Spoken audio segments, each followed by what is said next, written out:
How to delete all TikTok messages at once or whether it's possible to do that or not. Hello everyone, welcome back to our channel. So let's dive right in without wasting any time. Also make sure to watch this video till the end. So first of all open up TikTok on your device. Before starting the video, make sure to update TikTok to the latest version. Then open up TikTok. Now tap on the inbox icon. Now simply scroll down. Now when you keep holding the chat, as you can see there is no option to select multiple chat at once.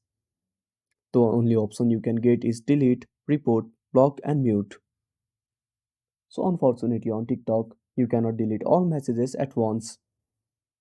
And that's it. Thanks for watching. Make sure to subscribe our channel and hit the bell icon. See you in the next video.